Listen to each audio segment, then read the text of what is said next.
பணத்தை தொலைச்சிருக்கீங்க, நகையை தொலைச்சிருக்கீங்க, வாழ்க்கையை தொலைச்சிருக்கீங்க, மக்களை தொலைச்சிருக்கீங்க.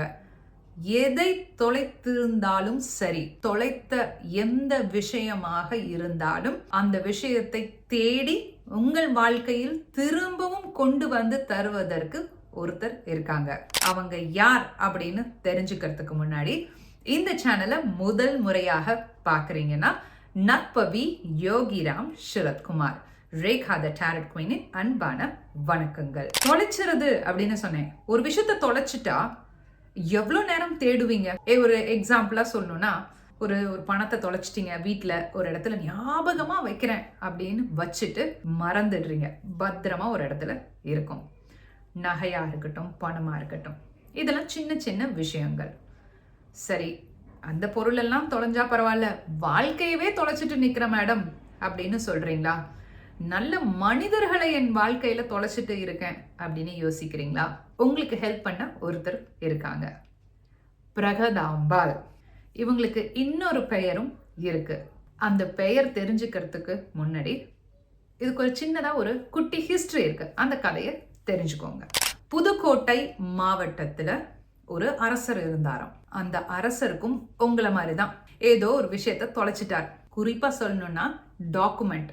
அந்த பத்திரங்கள் இல்லாம அவர் ஆட்சி செய்யற இடத்துல அடுத்து நகர்வதற்கான அரசபையோ எதுவுமே அவரால் அமைக்க முடியல. அப்போ என்ன செஞ்சிருக்கார்? எல்லாரும் நம்ம எல்லாம் செய்யற மாதிரிதான் தேடி இருக்காரு. அவர் கூட இருந்தவங்க எல்லாரும் தேடி இருக்காங்க. ஆனா கிடைக்கவே இல்லை. அரசர் அப்போ ஒரு முடிவு எடுக்கிறார். மனிதர்கள் எல்லாம் சேர்ந்து தேடியாச்சு, ஆனா ஒரு பயனுமே இல்லை. தொலைஞ்ச விஷயமாகவே இருக்கு. ஆனா அந்த பத்திரம் இல்லாம நாட்டு மக்களுக்கு நான் என்ன செய்ய முடியும் அப்படின்னு யோசிச்சு பிரகதாம்பாள் கிட்ட சொல்றார். அம்மா, தாயே, அந்த பத்திரத்தை நீங்க தேடி எனக்கு நீங்க கொடுத்துட்டீங்கன்னா இனி வரும் சந்ததியினர், அதாவது ஒவ்வொரு மனிதரின் வாழ்க்கையிலும் உங்களோட பெயர் இருக்கிற மாதிரி நான் பார்த்துக்கிறேன். இது என்னுடைய உத்திரவாதம் அப்படின்னு சொல்றார். சாமிகிட்ட சொல்லிட்டு, பிரகதாம்பாள் கிட்ட சொல்லிட்டு அரசபைக்கு போயிட்டார். மாளிகைக்கு போய் கொஞ்ச நேரத்துல ஒரு செய்தி வருது, பத்திரம் கிடைத்து விட்டது அப்படின்னு. கிடைச்ச சந்தோஷத்திலேயே திரும்ப பிரகதாம்பாள் கோவிலுக்கு போயிட்டு என்ன செய்யறார் தெரியுமா? அங்க வர மக்களுக்கு எல்லாருக்கும், யாரெல்லாம் பிரகதாம்பாள் கிட்ட வராங்களோ அவங்க எல்லாருக்கும் ஒரு அரை காசுல பிரகதாம்பாளோட சின்னத்தை, அதாவது பதிச்சு அங்க வர பக்தர்களுக்கு எல்லாத்துக்கும் கொடுக்கிறார். பிரகதாம்பாளின் மற்றொரு பெயர் அரைக்காசு அம்மன். புதுக்கோட்டையில இருக்க அரைக்காசு அம்மன் தான் பிரதிஷ்டிப்பட்ட ஒரு ஒரிஜினல் ஸ்தலம். அதுதான் உண்மையான இடத்துல அரைக்காசு அம்மன் இருக்கிற இடம். இப்போ உங்களுக்கு ஒரு பிக்சர் ஒன்று காமிக்கிறேன். இவங்க தான் பிரகதாம்பாள். கோவிலுக்கு போனீங்கன்னா கொடுப்பாங்க. இந்த படமும் இந்த அரைக்காசும் 22 வருடங்களாக என் கூட தொடர்ந்து பயணிச்சிட்டு இருக்கு. புதுசா இருக்கும் பார்க்க. நான் நல்லா மெயின்டைன் பண்ணிட்டு வரேன். என்னோட பாட்டி, அதாவது என்னோட அம்மாவோட அம்மா காலத்துல இருந்தே அரைக்காசு அம்மனை பற்றி எனக்கு தெரியும். சின்னதா வீட்டுல ஏதாவது ஒரு விஷயம் தொலைஞ்சிருச்சுன்னு வச்சுக்கோங்களேன், இமீடியட்டா என் பாட்டி என்ன செய்வாங்கன்னா, அந்த சேலையோட முந்தானைன்னு சொல்லுவாங்கல்ல, அதுல அந்த கார்னர்ல ஒரு காசை எடுத்து கட்டுவாங்க. அது ஒரு காயின் தான். கட்டிட்டு அரைக்காசு அம்மனை கூப்பிடுவாங்க, அம்மா தேடி கொடுத்துருன்னு. எல்லா விஷயத்துக்கும், அது பத்திரமா இருக்கட்டும், நகையா இருக்கட்டும், நிறைய விஷயங்கள், காசு இதெல்லாம் எங்கேயா வச்சுட்டு மறந்துடுவாங்க. உடனே கூப்பிடுவாங்க, உடனே எடுத்து கொடுத்துருவாங்க. இன்னைக்கு வரைக்கும் நான் அரைக்காசு அம்மனை கூப்பிட்டுட்டு இருக்கேன். ஏன்னா பத்திரமா வைக்கிறேன்னு சொல்லி பத்திரமா ஏதாவது ஒரு இடத்துல வச்சிருவது உண்டு.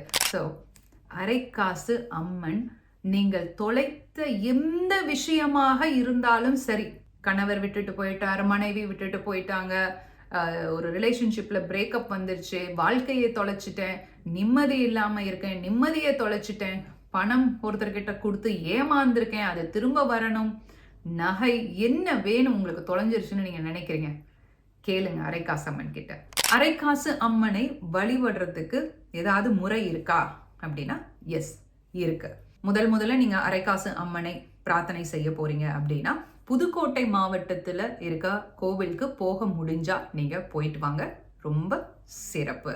புதுக்கோட்டையில இருக்க அரைக்காசு அம்மனை நீங்க வீட்டிலேயே அழைத்து பேசலாம். அவங்க கிட்ட உங்களுடைய பிரார்த்தனைகளை வைக்கலாம். தொலைந்த எதுவாக இருந்தாலும் புதுக்கோட்டை அரைக்காசு அம்மன் உங்களுக்கு உதவி செய்வாங்க.